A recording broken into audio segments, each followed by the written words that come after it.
pemeriksaan kedua yang KPK lakukan di wilayah Kota Madiun, yaitu terkait dengan dugaan pemerasan dengan modus fee proyek dan dana CSR, serta penerimaan lainnya atau gratifikasi di lingkungan pemerintah Kota Madiun.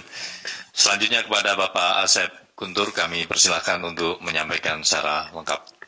Terima kasih pada Mas Jubir. Baik, rekan-rekan sekalian, saya lanjutkan dengan perkara yang kedua, yaitu peristiwa tertangkap tangan terduga pelaku tindak pidana korupsi terkait pemerasan. Kembali ini juga pemerasan dengan modus fee proyek dan dana CSR. Jadi dana CSR itu hanya sebagai bungkusnya saja, gitu. Bungkusnya saja, serta penerima lainnya atau gratifikasi di lingkungan pemerintah Kota Madiun.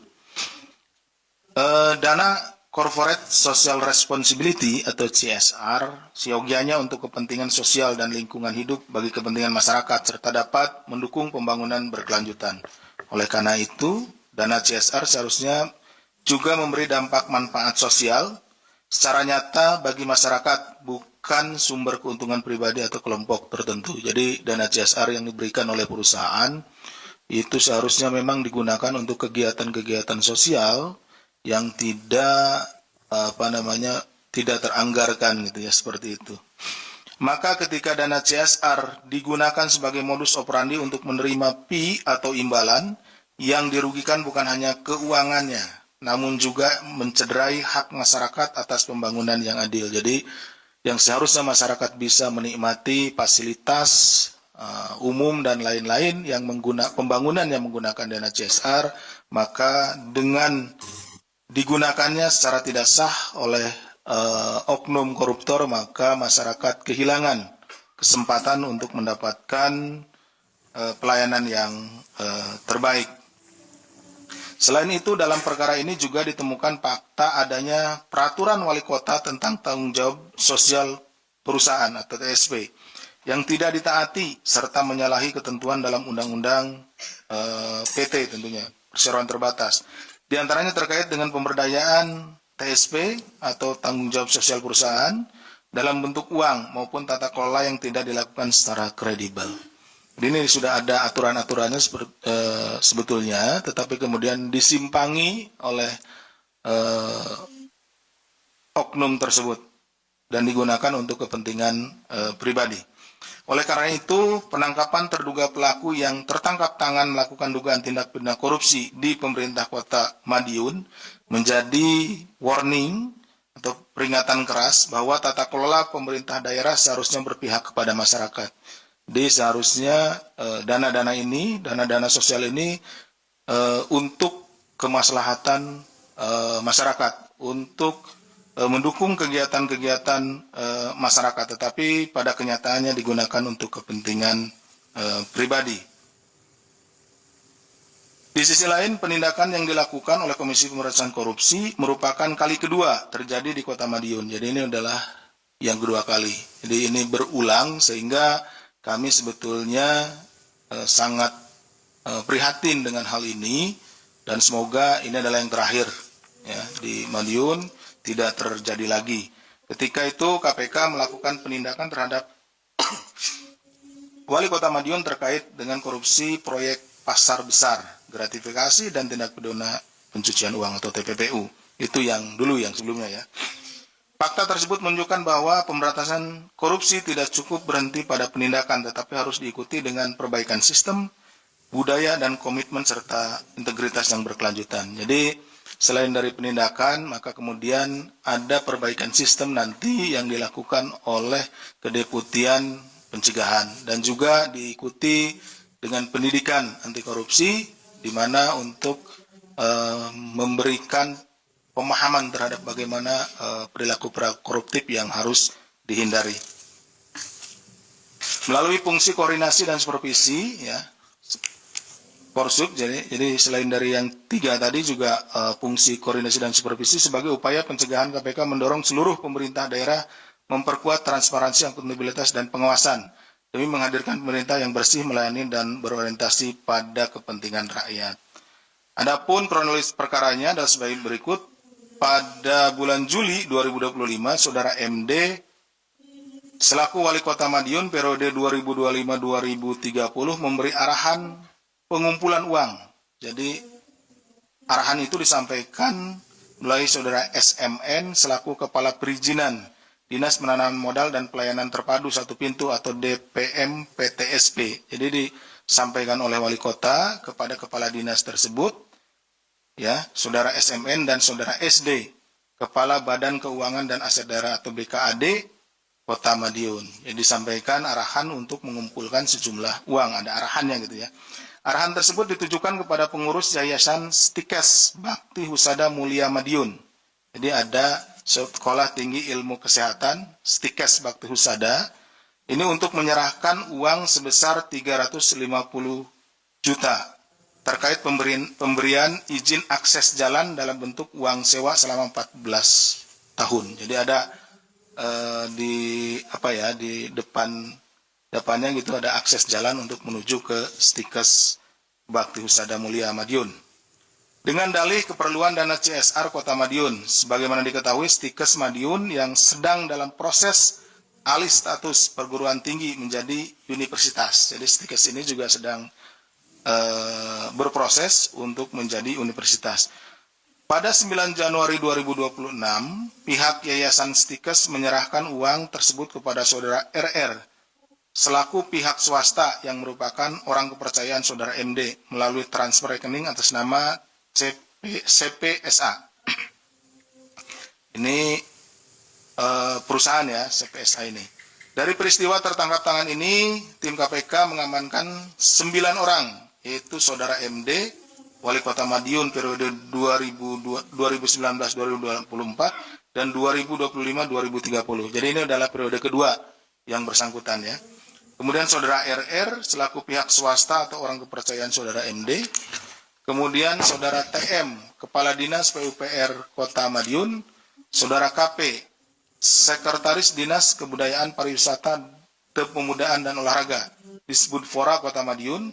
Saudara US, Wakil Ketua Yayasan Stikes Bakti Husada Madiun. Saudara EB, Ketua Yayasan Stikes Bakti Husada Madiun. Saudara IM, mantan orang kepercayaan Saudara MD. Saudara SK, selaku pihak swasta atau pemilik atau direktur CPMA dan rekanan kepercayaan Saudara MD.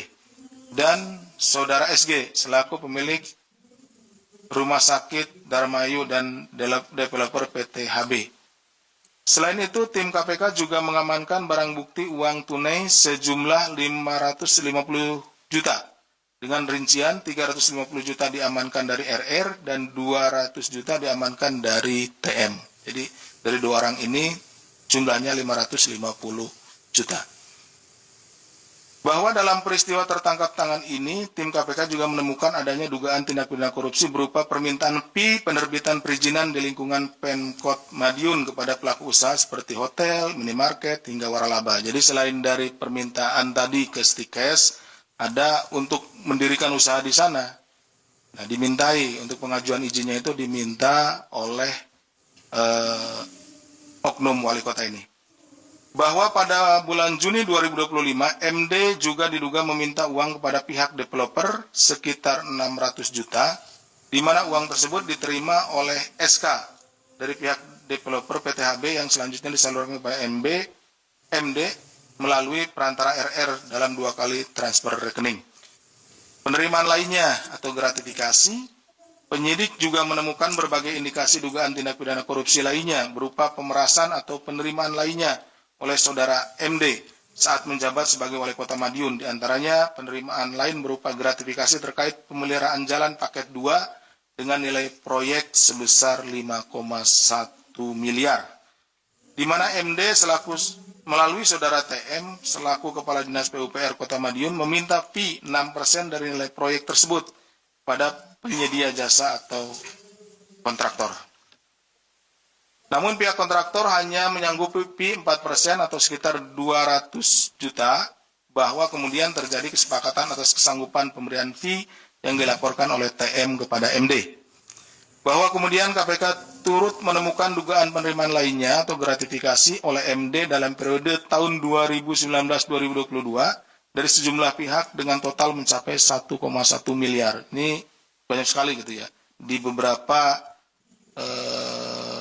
kali di beberapa perkara yang berbeda.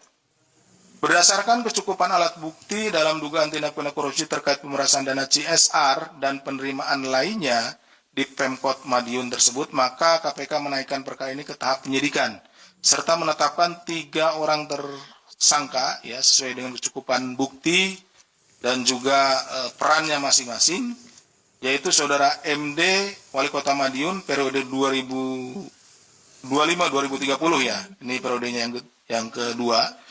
Saudara RR selaku pihak swasta atau orang kepercayaan Saudara MD dan Saudara TM selaku Kepala Dinas PUPR Kota Madiun. KPK selanjutnya melakukan penahanan terhadap para tersangka untuk 20 hari pertama sejak tanggal 20 Januari sampai dengan 8 Februari 2026. Penahanan dilakukan di Rumah Tahanan Negara Cabang Gedung Merah Putih KPK.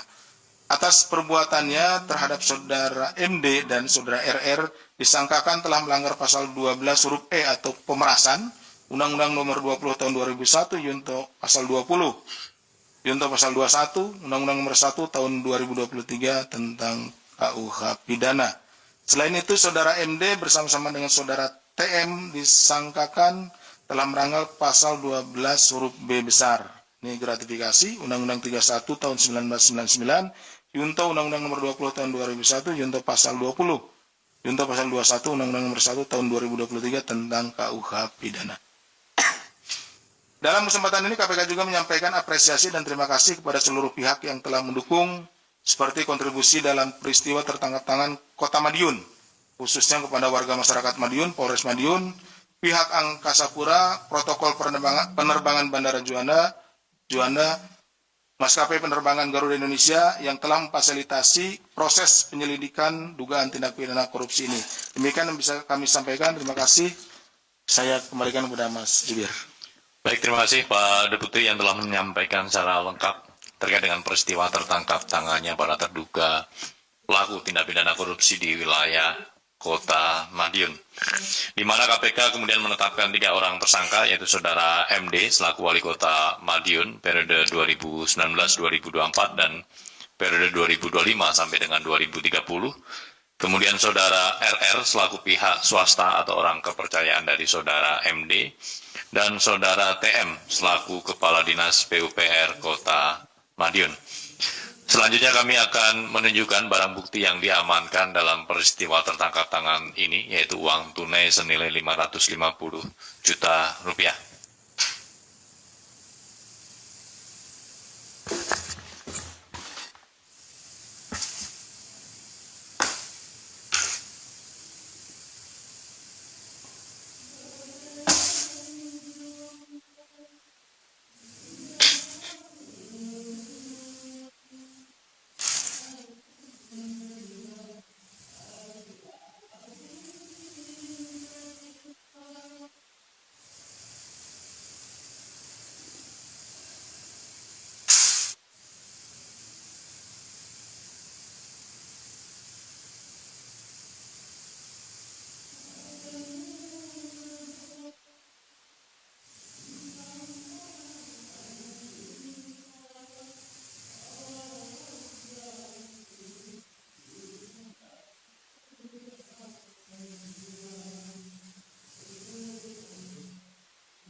Cukup teman-teman?